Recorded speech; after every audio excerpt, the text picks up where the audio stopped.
Good afternoon po. First and foremost, gusto ko po magpasalamat sa invitation ni Sister Shelo. Actually, 1 month na to, pero ang daming naging delay, ang daming naging mga nangyari, so hindi po ako agad nakapunta. And I felt na ito yung perfect time ni Lord na para makapag-share ako sa inyo. Actually, may prepare ako, pero siguro parang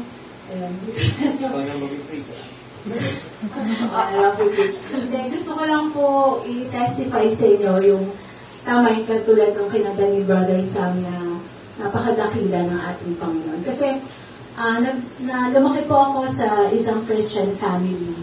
So, lola at lola ko po yung nagpalaki sa akin kasi yung magulang ko po, separated po sila. Yung nanay ko nagpunta ng Amerika, bata pa lang po ako. Tapos yung father ko po nandito siya. So, lumaki po ako sa lola ko and then, Christian po sila. Actually, yung nanay ng lola ko, kalula-lulahan ko, Christian na sila. Kung nagpunta kayo ng San Juan, meron doon church yung kapatirang Kristiyano sa San Juan. Yung mga lola ko, kalula-lulahan ko, yung nagtayo ng church na yon, mga American time pa yata noon. So, before doon na kami nag-church. So, growing up, na-train kami na every Sunday, aayusin na namin yung damit namin, kailangan naka-plancha na yan. Tapos, every night, meron kami Bible study, yung lola ko yung nagpa-piano, tapos yung lola ko naman yung nagpipreach, nag-ano ng Bible, nag-lead. So, yun yung kinalakihan ko. Pero, taliwas dun sa kinalakihan ko, yung buhay na ipinamumuhay ko. Nag-asawa ako ng maaga, rebelde ako, teenager pa lang ako, mahilig na ako mag-cutting classes. Actually, sa Christian school pa kami pinag-aral noon. Hindi ako nag-aral ng mabuti, nagsisigarilyo ako, umiinom ako, lahat ng mga ginagawa ng isang hindi nakakakilala sa Panginoon. Yun yung buhay ko. Kahit lumaki ako sa isang Christian na family until nag-asawa rin ako ng maaga before 17 years old ba, pag-18 na ako nun, nag-asawa na ako. So, ganun yung buhay ko. And even nung nagkaanak ako, kahit Kristiyano ako, kahit nataniman ako ng salita ng Diyos, I can really say na talagang namumuhay ako ayon sa salita ng Diyos.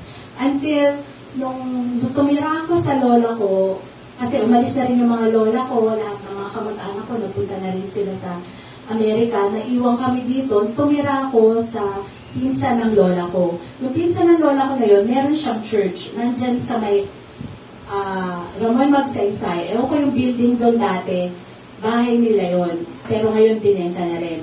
So, doon ako nakatira sa kanila. So, may church sila. Natatandaan ko, pipilitin niya pa ako na mag-attend ng service. Ganito, maliit din yung congregation, tapos may service. Talagang lagi akong gumagawa ng excuse. Ayoko talagang umattend. Until, nagpa-pursue siya, hindi siya tumitigil. Sinasama niya ako sa Bible study, sa pag-witnessing. Doon, unti-unti, kumilos ang Panginoon sa buhay ko.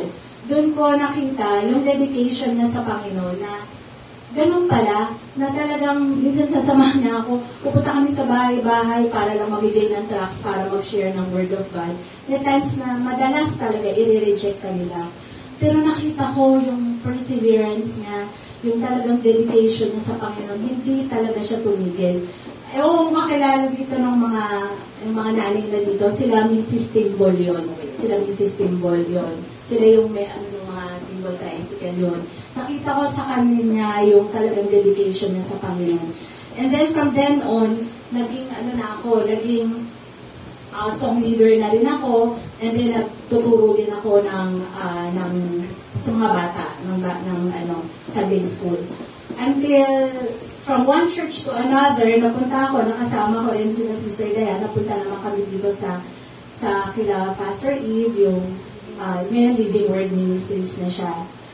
Pero, alam mo, yung longing ko sa Panginoon nung nagka-pandemic, talagang gano'n na lang. Sabi ko, Lord, hindi ako pwedeng magstay ng ganito, na parang may something na kulang. Kasi nawala yung service. Sabi ko, kailangan ko talagang longing ako sa Panginoon.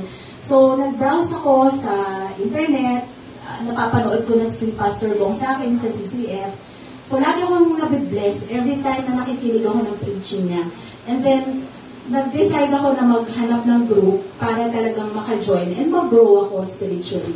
So, doon ako dinala ng Panginoon sa isang D-group dyan sa CCF Feliz.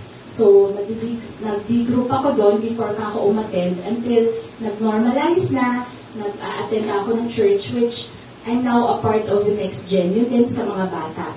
So, hindi siya naging madali yung journey ko as a Christian. Hindi siya naging yung mabilisan. It was like, para siyang step by step. Hindi ko siya masabing mabilis. Pero one thing I can say na pag nataniman ka ng salita ng Diyos, nandun siya, hindi siya nawawala. I think, ang laking tulong nung pinalaki ako ng lola at lolo ko sa isang Kristiyanong pamilya.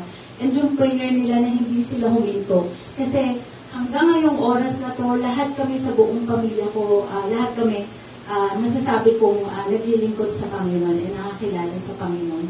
And ngayon yung buhay ko dati, na pinamumuhay ko, hindi ko na siya gusto. Sabi ko nga, yung pala yung ibig sabihin ng talagang born again. Hindi lang yung basta, nandito ka sa church, nakikinig ka, even naglilingkod ka, hindi pala yun yung batayan. It's really a personal encounter with the Lord.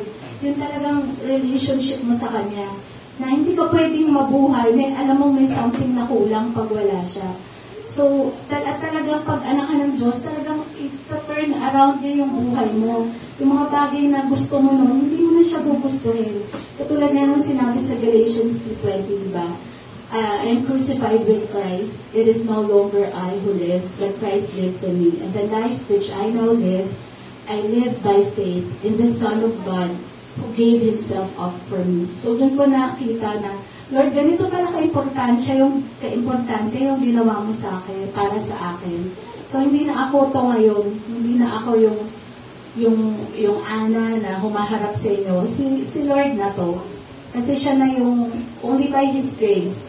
Sabi ko nga, kahit anong gawin mo, pag tinawag ka talaga ng Panginoon, tatawagin ka na.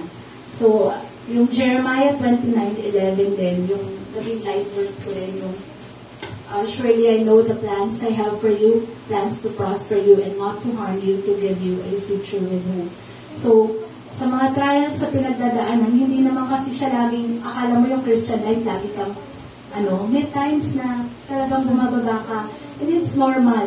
Alam ng Panginoon yung nararamdaman natin, pero lagi natin tatandaan yung verse na yon na, I have good plans for you and not to harm us, but to prosper us. Even yung trials na pinagdadaan natin can turn into a blessing.